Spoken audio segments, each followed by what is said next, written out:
Monsieur Benatar, bonjour. Bonjour. Vous êtes président du groupement PHR, qui lui-même appartient à un groupement plus large, puisque vous êtes aujourd'hui au sein de trois groupements rassemblés. Alors, que représentent les données de santé pour les pharmaciens et un groupement comme PHR? Alors pour les pharmaciens, clairement, les données de santé vont être essentielles. Le pharmacien de demain, c'est l'acteur de santé impliqué dans un système pluridisciplinaire. C'est un acteur de santé dans la prévention et dans le soin.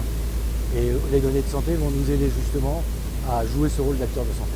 Parce que PHR, depuis très longtemps, prône l'interprofessionnalité. C'est-à-dire que données de santé, ça égale interprofessionnalité. Interprofessionnalité, et on l'a vu tout à l'heure, on parlait d'interpolarité, on parlait d'échanges entre professionnels de santé, mais aussi d'échanges avec les patients.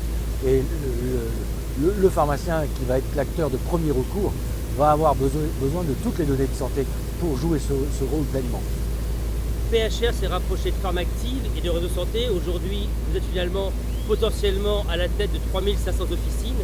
Qu'est-ce que le groupement de groupements auquel vous appartenez peut faire concrètement pour aider les pharmaciens à collecter et structurer ces données de santé? Alors justement, je pense qu'à 3000, maintenant, on va pouvoir travailler sur tout l'aspect collecte.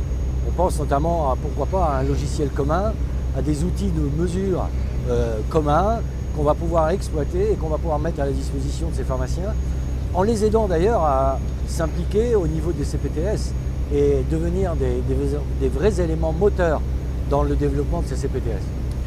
Hier, PHR était membre de Fédergie. Aujourd'hui, PHR est hors de Fédergie. Et c'est-à-dire que vous pouvez imaginer mettre en place ces outils hors d'une fédération de groupement.